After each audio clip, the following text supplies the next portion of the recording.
The Vera Thomas Show. The Vera Thomas Show. The Vera Thomas Show. The Vera Thomas Show. Let's talk about it. Let's talk about it. Let's talk about it. Let's talk about it. Let's talk about it. Let's talk about it.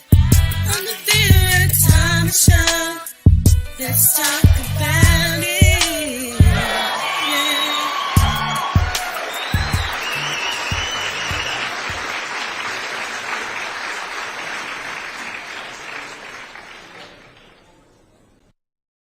Hello, hello, hello. You won't believe this. I was in the wrong show, my show, and I was in the wrong one. Well, listen, I am so excited to be here. Happy New Year's. And I wanted to do this show tonight to kind of look at how do we win friends and influence people. And I'm doing this because with all the bullying and all the things that are going on in our society, all the hatred that we're seeing, if we would apply the principles of Dale Carnegie in our lives, in our homes, on our jobs, then perhaps we can be a light and make a difference. One of the things that prompted me to do this show on January 8th, Dr. Bonnie Bailey, she was the VP of Lincoln University, which is an HBCU. And on January 8th, she committed suicide because of being bullied and harassed by the president. And it's interesting because when he hired her, he gave her a glowing recommendation to be the vice president of student affairs. I listened to Roland Martin the other night, and one of the board members from that school was his guest. And he said that this man, the president, who happened to be a white guy, he had done the same thing to 3 other African American women. This is an issue. This is an issue. And she wrote a long email to him outlining how she felt, how he treated her, and the consequences of it. And she also admonished him for his behaviors towards her and others. After she wrote that letter, she committed suicide. So tonight, I want to talk about how do we win friends and influence people in our homes, on our jobs, in society, in our churches.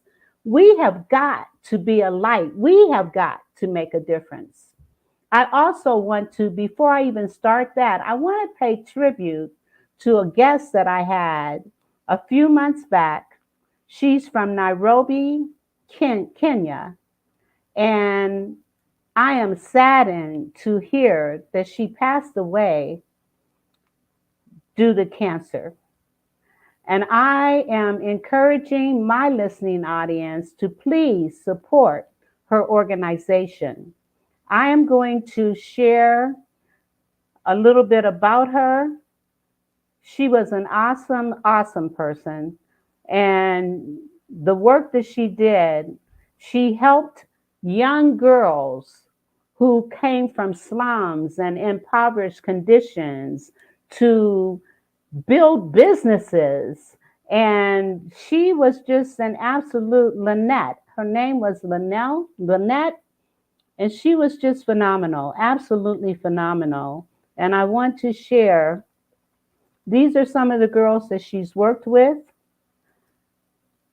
And she's just been phenomenal, just a phenomenal person. And I'm also going to do a video of some of her creations.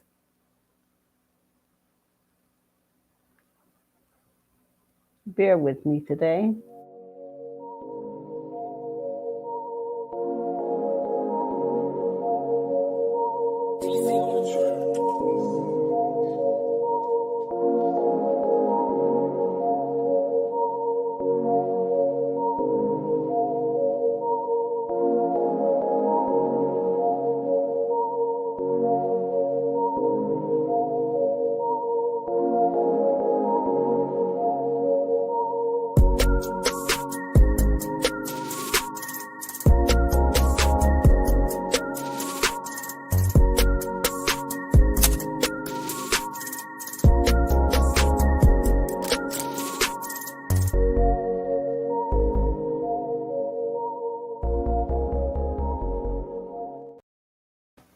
Yes, Lynette, and I just want to express my condolences to her family, to her organization, which is called Jala Sisters. You can donate. I put the link up here for you to donate, and I'm also going to put it in the chat so that you can consider donating to this worthy cause. She enabled girls girls and women that came from impoverished conditions in in Nairobi, Kenya.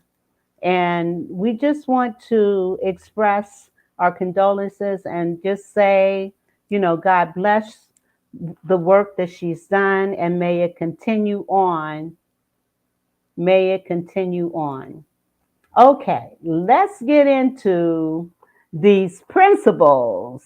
The first one is don't criticize, condemn, and complain. Don't criticize, condemn, and complain. And I just want to talk about that a little bit. So you may be asking the question, well, how do I let someone know that they've done something wrong, or I'm critical of something that they've done, or I don't like the way they did what they did? How do I not criticize them? Well, you can start by possibly asking questions. What made you do this that way? Tell me about your process as you were doing this work. And condemning, one of the 64% of adults who have unresolved issues as adults, in most cases, the 64% of them experience some condemnation or some trauma in their childhood. So, as parents, when we constantly are condemning our children, criticizing our children, constantly complaining ourselves, one, they learn to do the same. Two, it seriously impacts on their confidence and their self-esteem. So rather than criticize and condemn, ask questions. What made you decide to do this? What process did you use to make that decision?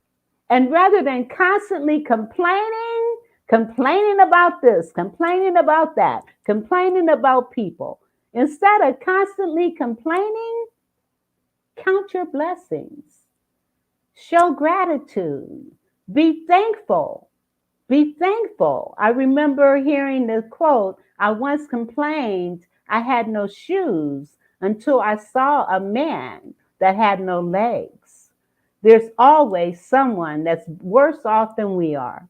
So why complain? And also constantly complaining. If we sat here right now and started saying, I have a headache, I have a headache, I have a headache, guess what? I need to stop saying it, because the longer we say that, a headache will come on. When we say, I am so sick and tired, guess what? You are asking the universe to bring on sickness and weakness into your being. So stop complaining. Complaining will get us nowhere.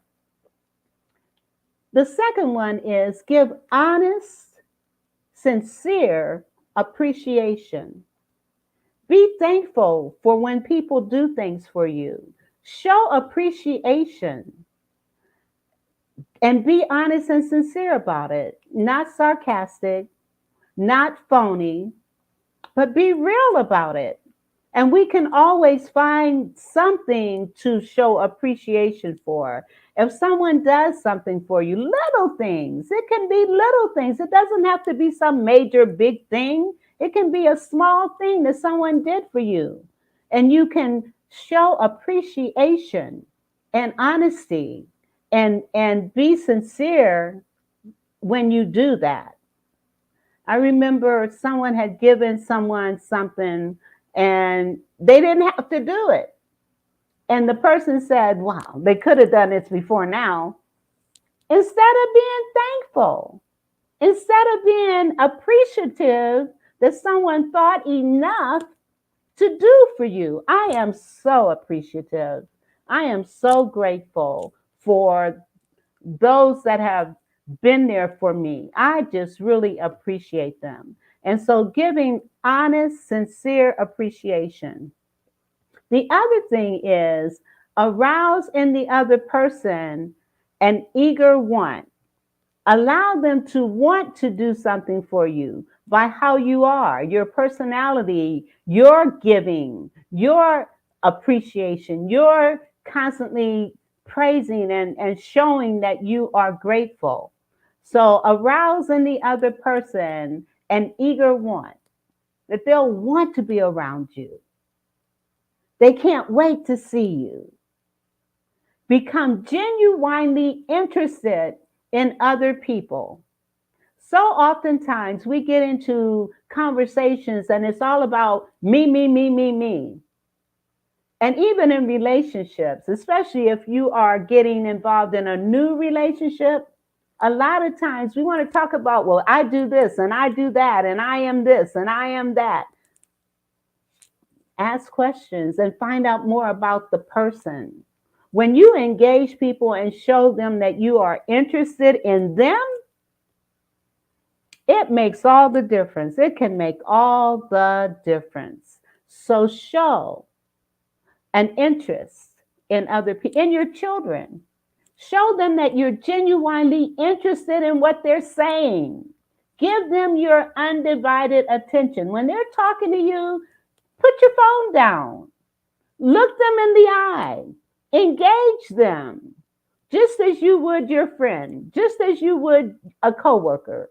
Engage them. Look your child in the eye and talk to them. So oftentimes, young people today, they have a hard time looking people in the eye.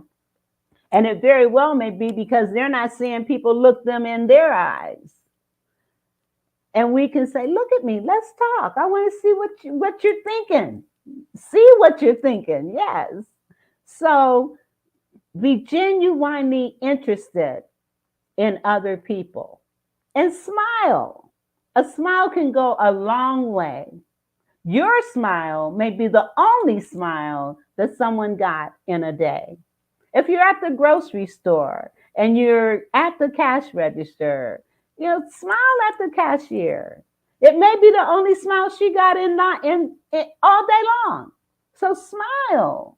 There's nothing wrong with smiling. As a matter of fact, it takes more wrinkles to frown than to smile. You gain more wrinkles by frowning rather than smiling. So smile. Show people that you are happy. And also smiling, even if you don't feel like it, it may help you. It may help you. So remember that a person's name is to that person the sweetest and most important sound in any language. And oftentimes, I know you meet people and we forget names. One of the ways that we might be able to remember a name is when you're introduced to someone, repeat the name. And then as you're having the conversation, say their name as you're talking. And that way, if you encounter them again, you will not forget their name. Be a good listener. Encourage others to talk about themselves and be a good listener. Now, I have an assessment that I use in my trainings to help people identify their listening skills. Yes, listening is a skill. A lot of times we're listening to people, but we're also thinking about, what am I going to say? What am I going to say? You're listening to the conversation, but you're thinking about your comeback. Well, instead of doing that, genuinely, intentionally listen.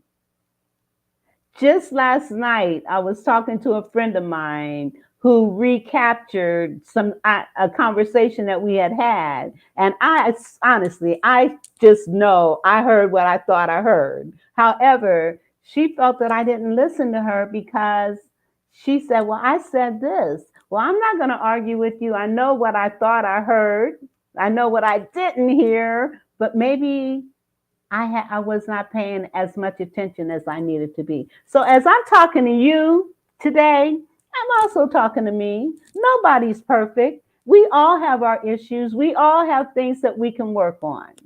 And so listening skills is something that I try to be intentional about listening to people. You know, put your phones down. I remember being in a meeting with someone and he was so distracted, so distracted. He was doing all kinds of other things while talking to me. When we do that towards other people, it makes them feel unimportant. It minimizes them. And if you're going to meet with people, then meet with them. Give them your undivided attention. Even when you're on Zoom, a lot of times we're on Zoom and we're fiddling with this and we're looking over here and we're doing all kinds of other things. When you're in a Zoom, give your undivided attention. And if you have to multitask, let them know. And I had to do that earlier today because I was multitasking. I had promised to be in a Zoom, but I also had some other things that I needed to do that was on a deadline. And I did tell them when I came into the Zoom, I've got some other things I've got to do. And so I'm going to be here, but I'm going to be working on some other things. It didn't take away from what I learned from that, but I also didn't want them to think that I was not interested. I made it known up front that I've got some other things that I'm going to have to do during the course of this meeting, and that I was there because I promised that I would be. Now, one of the other things, talk in terms of the other person's interests. There is, and I may not have anybody here because you're not interested in what I'm talking about. This is important stuff. You should be here. But anyway, talk in terms of the other person's interests. And the only way you're going to find out the interests of other people is to ask them questions. Things like, what do you do? What's your favorite sport? What are your hobbies? What do you enjoy? Ask questions. There's all kinds of questions you can ask to get to know a person and to begin to generate a conversation. You might even want to ask, so what's your resolutions for 2024? And have you stuck with them already, or have you kind of put them on the side already, 18 days into the year, which many people have done? But it triggers a conversation. So you want to talk in terms of the other person's interests. Make the other person feel important and do it sincerely. Do it sincerely. Let me say that again. Make the other person feel important and do it sincerely. Be real about it. Be real about it, because everybody is important. God didn't make junk. We are all fearfully and wonderfully made, all of us. There is no person any better than anybody else. So I don't care. And it has nothing to do with your position. It has nothing to do with your lot in life. Even a homeless person is an important person. I was so touched when my son was a teenager and we were driving on the highway and a homeless person was standing off the side of the freeway. And my son said, "Mom, wait, stop." He got out of the car. He had just gotten paid. And he got out of the car and gave this person some money. And I thought, you're showing that even a homeless person is important. And so many times they feel like nobody cares. So many times they feel like other people think they're worthless. And a lot of times people may be homeless not because they want to be, but because life circumstances has put them in that position. So just because a person is homeless does not mean that they're not important. So please keep that in mind for 2024. And the only way to get the best of an argument is to avoid it. It takes two to argue. It takes two to argue. And someone may be arguing with you, but you don't have to buy into it. You can keep silent. You can walk away. You can say to them, I'll talk to you later when you're when you're calm. And sometimes there are people that will intentionally do things to try to make you argue with them. I've been in situations where people were actually trying to make me argue with them. I started saying, peace be still, peace be still, peace be still. And as I said, peace be still, I stayed calm. So think about staying calm. Breathe if you need to. Get away from the person if they're arguing, and you don't need to be a part of that. You can let them know, I'll talk to you when you're calm. Show respect for the other person's opinion. Never, never tell a person you're wrong. Instead of saying you're wrong, you might want to again ask, well, how did you come up with that? This is my opinion. I'm not saying that your opinion is necessarily wrong, but this is my opinion and this is what I would do. But I understand, I can appreciate and say that I appreciate your opinion. I disagree with it, but I appreciate your opinion. So never tell a person that they're wrong. Never tell a person they're wrong. And if you're wrong, admit it quickly and emphatically. I was wrong. Forgive me. I'm sorry.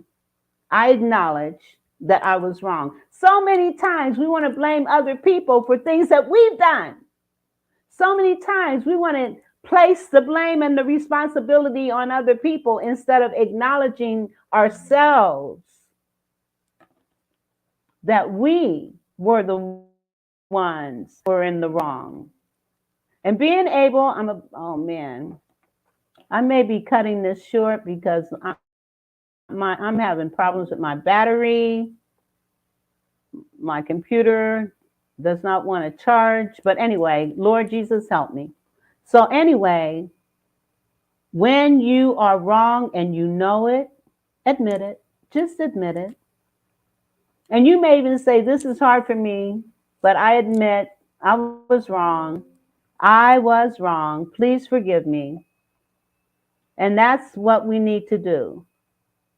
That's what we need to do. So again, admit when you are wrong. Begin in a friendly way.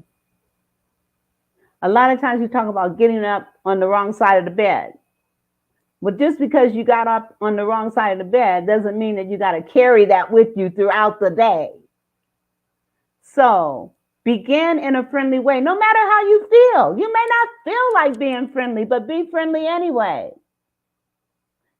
Don't place how you feel and interject it on the other people or insinuate them into your bad feelings. Come on now. You don't want to do that. You do not want to do that. So start in a friendly way. You may be angry about something, but when you talk to the person that you're angry with, you still can be friendly about it and have a discussion versus an argument versus being mean. It's not necessary. And it's a weight. It's such a weight when we carry all that stuff. It really is. It really, really is. So begin in a friendly way. Jump out of the bed in the mornings. I used to do that. I can't do it now. So jump out of bed in the morning and start with, it's going to be a great day, a great day. No matter what happens, think it's going to be a great day. Pray before you start your day. Meditate before you start your day. And practice breathing. Practice breathing. I'm telling you, breath is life, and breathing helps to calm us down. Let the other person do a great deal of the talking. And you can help expedite that by asking questions and caring and talk about issues, talk about things that are relevant. I wrote a poem. Well, first, Eleanor Roosevelt, she had a quote that said, small minds discuss people, average minds discuss things, great minds discuss ideals. So I wrote this. Small minds, you know the kind, sit around and gossip all the time. Who's doing what? Did it win? Not the kind I would call my friend. Average minds discussing things, houses, cars, material gain. Great minds move the earth, discussing things of value, of worth. Ideologies of past and present, realizing dreams with the mind's consent. Great minds, it takes one to know. These minds help all minds grow. So help a mind grow by generating conversation that's of value and of worth. Talk about things that are going to uplift, encourage, motivate, inspire, and possibly even educate. But give the other person an opportunity to share their thoughts and their viewpoint. Don't be the one hogging up the whole conversation. And whoever just came on, if you want to join me in this conversation, great. I'm talking about the principles of how to win friends and influence people. And I'm on number 15. Let the other person do a great deal of talking. Number 16, let the other person feel that their ideas are theirs. Don't say, oh, that was my idea. That's what I thought. So let the other person, hi, Leslie. Thank you for being here. Appreciate it. Yes. And again, I'm talking about how to win friends and influence people.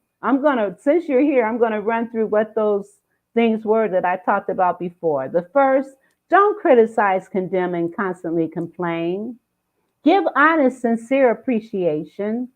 Arouse in the other person an eager want. I want to be around you. I want to spend time with you. Become genuinely interested in the other person.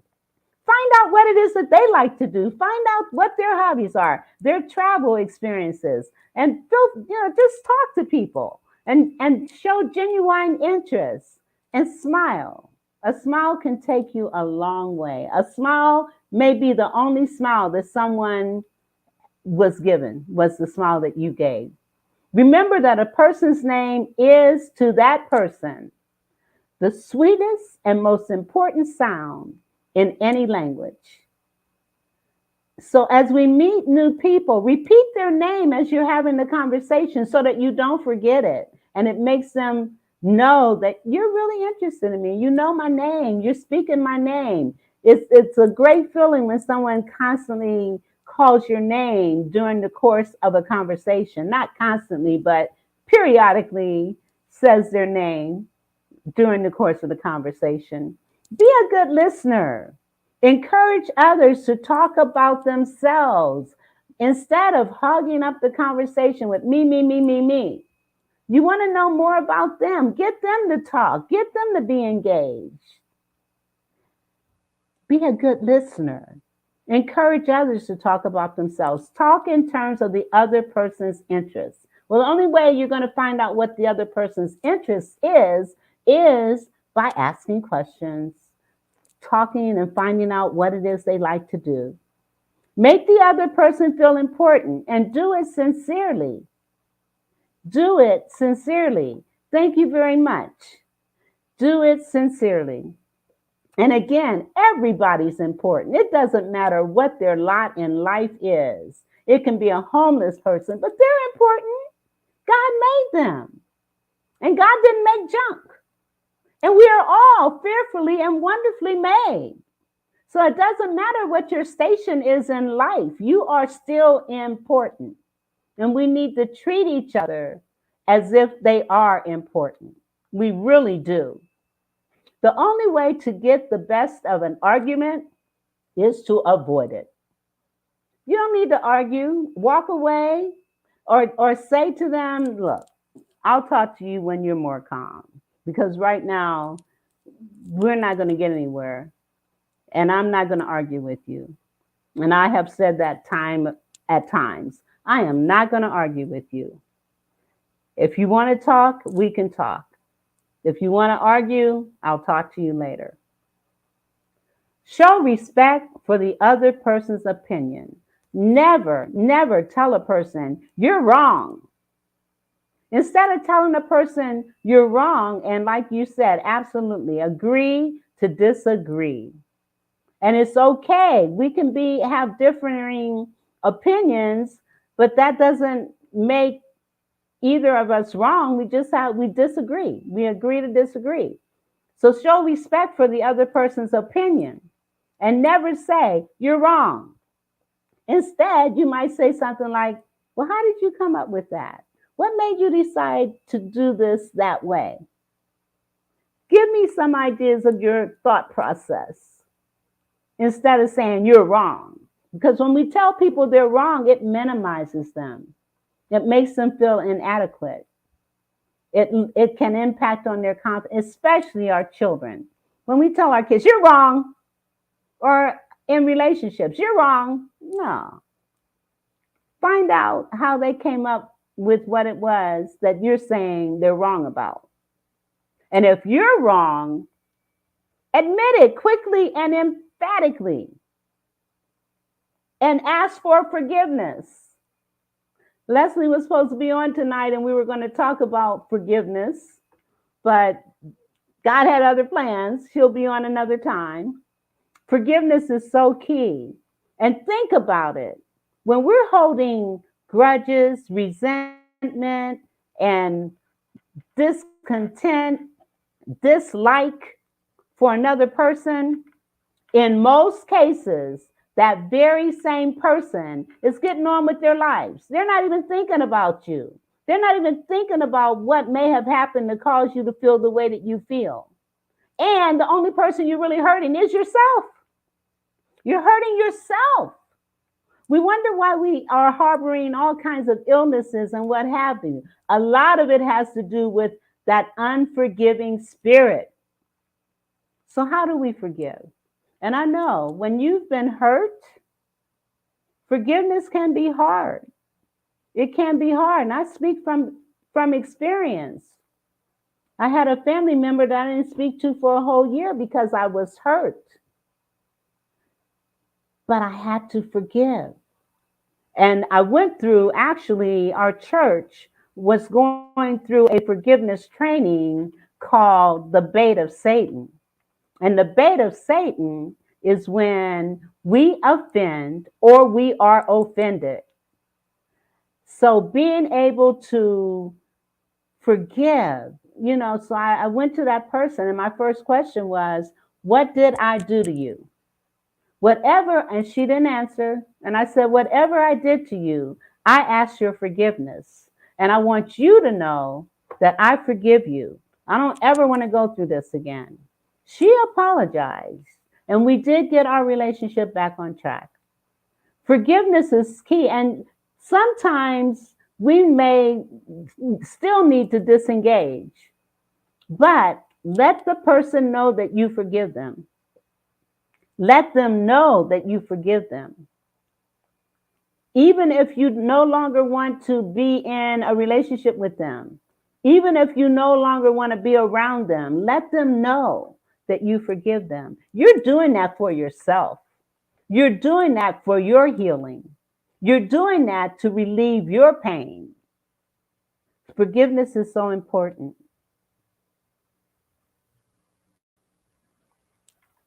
I just pray my computer doesn't shut down on me. Okay, so the next one,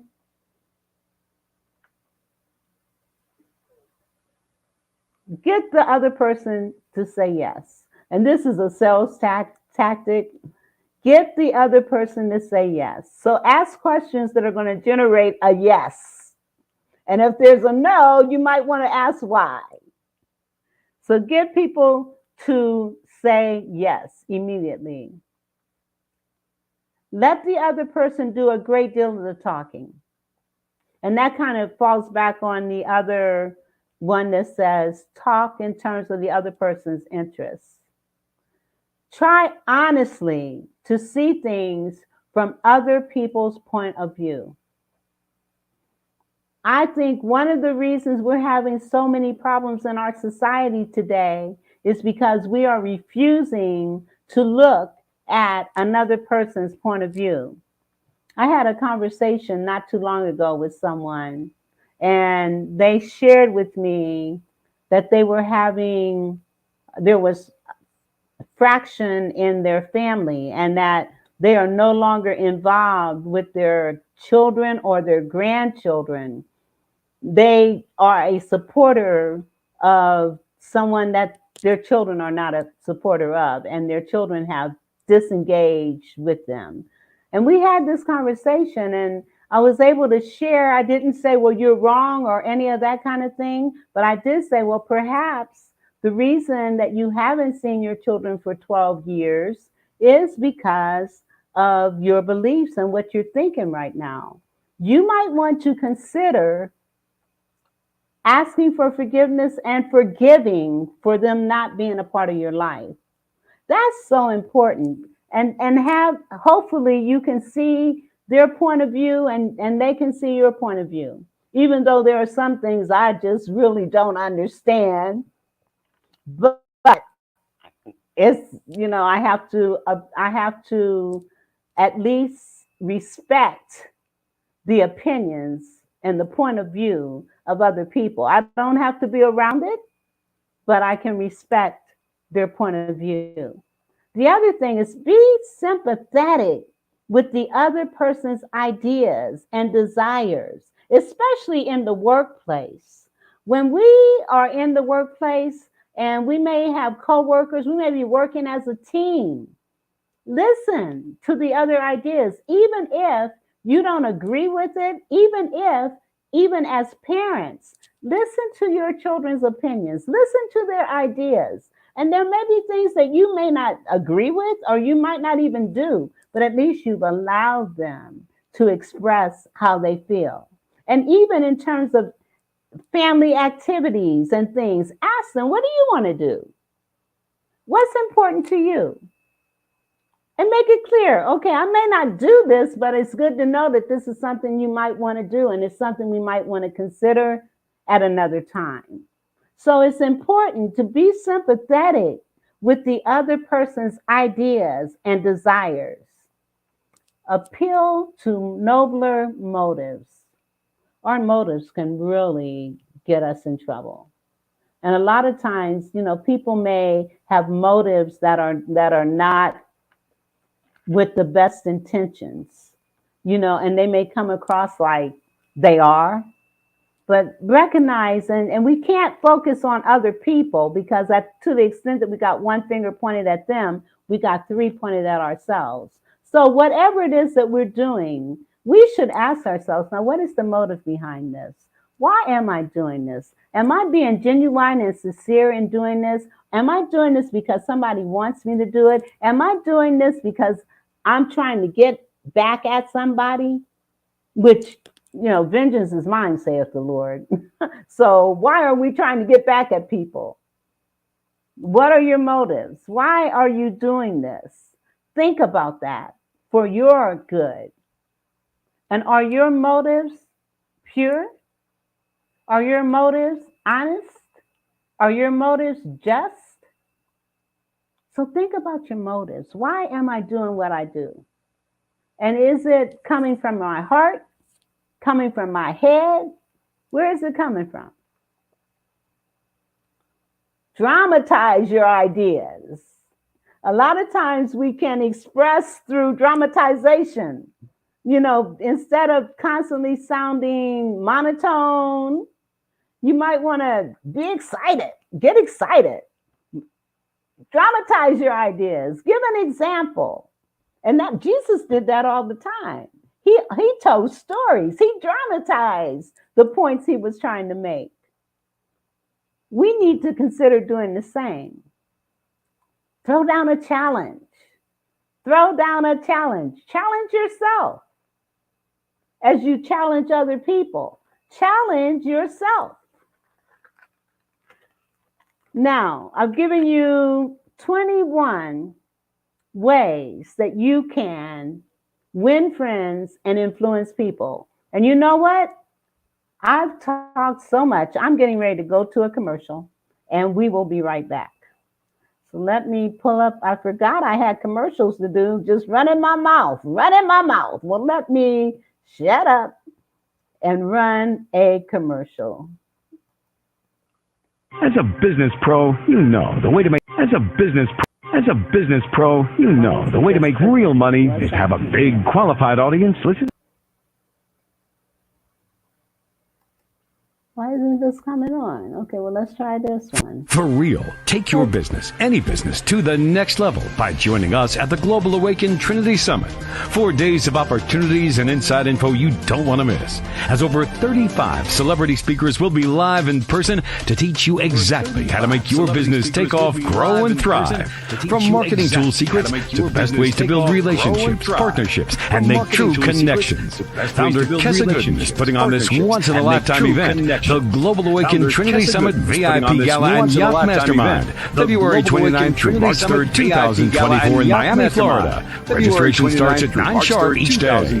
Bring your business partner, your team, your friends, anyone and everyone who wants real success. For tickets, call 404-992-3971. Tickets will not last, so call now. 404-992-3971 or visit us online at globalawakenedevents.com. And we will see you there. globalawakenedevents.com. And we will see you there.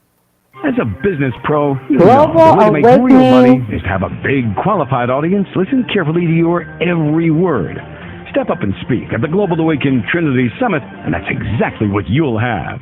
It's a 4-day event aimed exclusively at those who want to make their business, any business, take off, grow, and thrive. The best will be teaching and inspiring, and you should be one of them. From marketing tool secrets to the best ways to build relationships and make connections. Founder Kessa Gooden is putting on this once-in-a-lifetime event, the Global Awaken Trinity Summit VIP Gala and Yacht Mastermind. Registration starts at 9 sharp each day, February 29th through March 3rd, 2024 in Miami, Florida. To speak or for tickets, call 404-992-3971. Spaces are filling up, so call now. 404-992-3971. Or visit us online at globalawakenedevents.com, and we will see you there.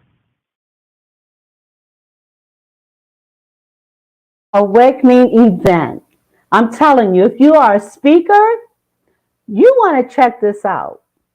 It's in Miami, and there's even going to be a yacht event. So you want to check out Global Awaken Events, and that's February 29th through March 3rd, I believe. Call them. Call Kessa at 404-992-3971 and tell her you heard it on the Vera Thomas Show. Now, if you're not interested in speaking, I want to encourage you to consider registering to attend. There are going to be experts from all areas of business and community there that will help uplift, encourage, motivate, inspire, and educate. So check out the Global Awakening event, be a speaker or register to attend, and you can go to bit.ly/glow event. Okay, so I'm going to put that in the chat so that you can just go right there, or you can call Kessie and let her know that you heard it on the Vera Thomas show and that you're interested in more information. Yes. So I've put it in the chat and you can now follow through. All right. Let me do a couple more. I can't believe I'm almost out of time. That's great. I was able to get through some. Now, the other thing I want to talk about, how to be a leader. What are some things that you can do to be a better leader, a more effective leader? One is begin with praise and honest appreciation. Instead of constantly criticizing those that you're leading, give them praise and honest appreciation. Show them that you appreciate them being there for you and with you as a team or as a part of the group. Call attention to people's mistakes indirectly. There is nothing more embarrassing, nothing more unsettling than being called out in front of other people. If there is an issue, pull the person to the side and let them know what your concerns are. Don't call attention to people's mistakes indirectly and in person and around other people. You don't want to do that. It minimizes them. It makes them feel less than. And I've seen teachers do it. I remember having a substitute teaching, and I had just uplifted these kids. And a teacher puts her head in the door and says, "You knuckleheads better behave for her." Now I just lifted them up, and she did a blanket thing by minimizing every one of those children. So everything that I had said to them, it was like thrown out the window. So call attention to people's mistakes. And what I did, because that was a mistake on her part, what I did is I went to her in private and expressed my concern for her calling children knuckleheads. And we had a conversation. And I did let her know that I was going to let the principal know how I felt about that, so that she would not be blindsided or think that I was throwing her under the bus. It was just a very inappropriate thing to do as a teacher. And I felt her principal needed to know. And maybe I was wrong, but we're talking about kids and impacting their lives.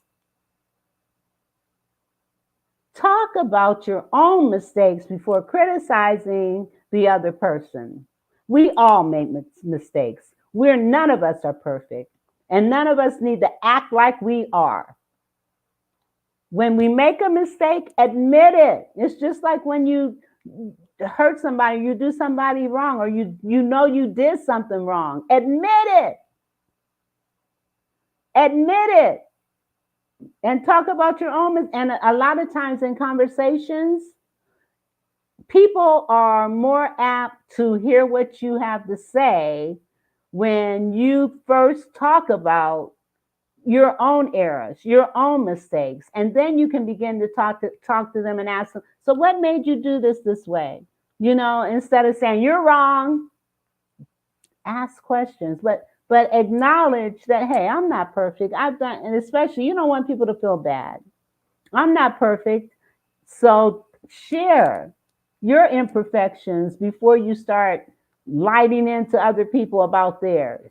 And again, when you got one finger pointed at them, you got three pointed back at you. So let the other person save face. Let the other person save face. And ask questions instead of giving direct orders. Do this, do that. I can't, that is so controlling. And it's also a sense of bullying.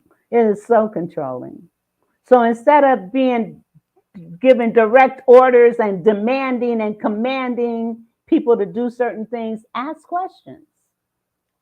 You mind doing this? Or can you do this? Or how about this? Ask questions instead of being demanding. Would you have a problem doing this? Can I get you to do this? Again, instead of demanding, you better do this. I can't stand that. I can't stand it. It's a quick way to get me away from you, let me tell you. Okay, so praise the slightest improvement and praise every improvement. Be hearty in your approbation, and lavish in your praise. I'm telling you, especially with your children, the least little thing, give them praise for that. Taking out the garbage, give them praise for that. Being kinder to their sister or their brother, give them praise for that. Deciding to clean their room without you telling them, give them praise for that. So praise your children. And I'm not talking about artificial praise. I'm talking about real praise, genuine praise. And be intentional about it. Think about the things that you love, value, and appreciate about your children and tell them. Do that in the workplace as well, especially if you're a leader, if you're a manager. Let people know how you feel about them and that you appreciate them. One thing I valued about a supervisor that I had years ago, she would place little sticky notes on my computer telling me, great job today. And you don't know how that will make your employees feel by giving them that kind of praise. Send them little notes. Show your appreciation even around other people. It's so important. So give people praise. As a leader, you'll get more productivity out of your people if you praise them when they've done something well. Great job. Write a little note.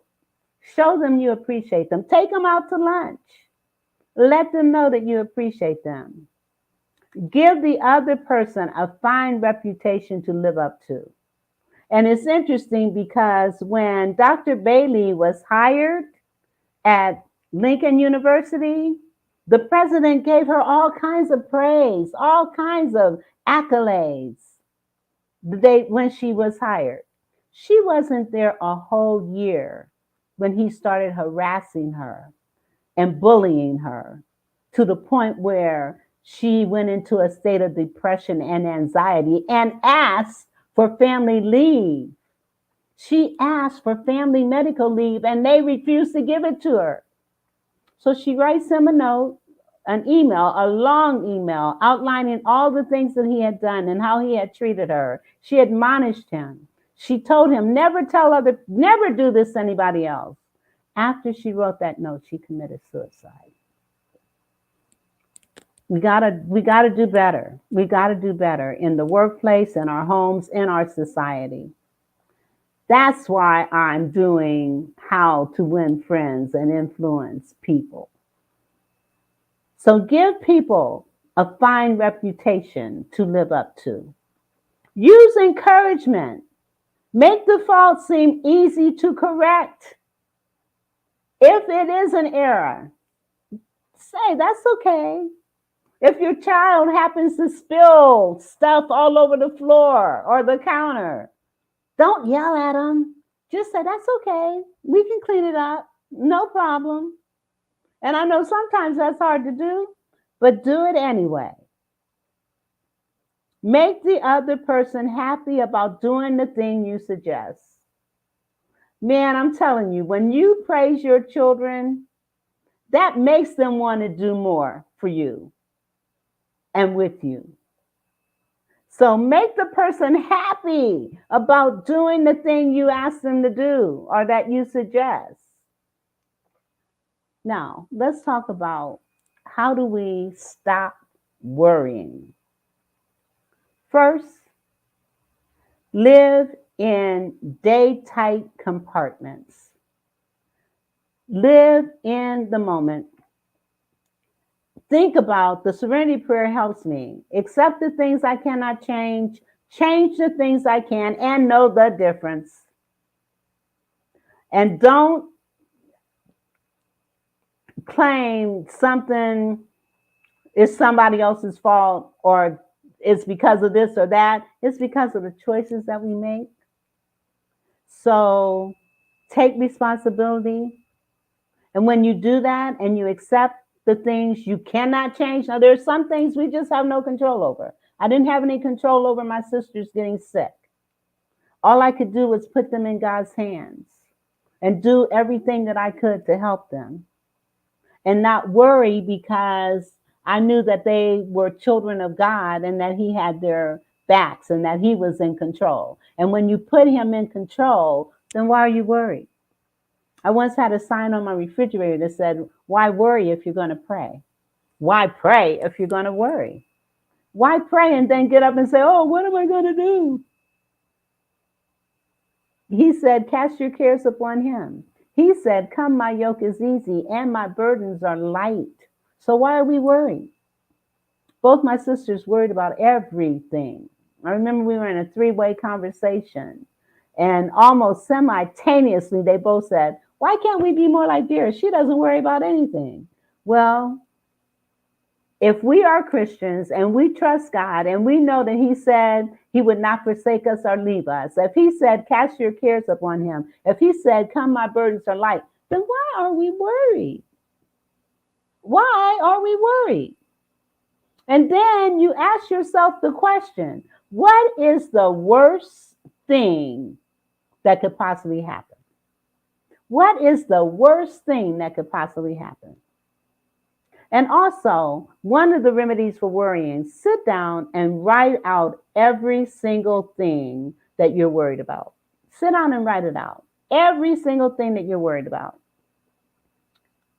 Write it out, put it in a drawer, and leave it there for 6 months.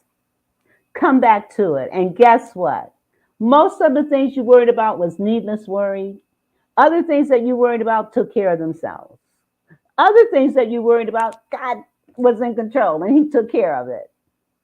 So that list that you have, you'll find that that was needless worry. It is, I've got 3 minutes left. So let me quickly say, try to improve the worst. Remind yourself of the exorbitant price that you can pay for worry in terms of your health. When we worry, oh my God, worry can cause headaches. It can cause stomach aches. It can cause heartache. It can cause all kinds of issues, nervousness, anxiety. Why worry? Like Taylor Swift says, shake it off. Shake it off. And cast your cares upon your higher power and know that everything is in control. He's in control. Your higher power is in control. If it's, for me, it's the Lord Jesus Christ. For some, it may be other things. And that's okay too. Whatever it is, cast your cares on your higher power and stop worrying. Worrying can make you sick. You don't want to go there. You don't want to go there. All right, I'm running out of time. Let me quickly give a couple other things, and then we're going to call it a day. Now, some basic things to analyze worry. Get all the facts. Get all the facts. Weigh all the facts. Then come to a decision. One of the reasons that we worry is because we don't make a decision. And as a result of not making a decision, then we start worrying. So weigh all the facts, then come to a decision. Once a decision is reached, act upon that decision. Write out and answer the following questions. What is the problem? What are the causes of the problem? What are the possible solutions for the problem? What is the best possible solution for the problem? And then to break the worry habit, get busy. Don't fuss about truffles. Choose your battles. Not everything you need to worry about. As a matter of fact, nothing. You need to worry about nothing. Well, listen, I'm running out of time. I do have some more, and maybe in my next episode, I'll talk more about them. So listen, thank you for coming. I hope that you got something out of this. And let's remember, in 2024, more love, more peace, more joy, more compassion, more empathy, less stress, less worry, less anxiety. God bless you.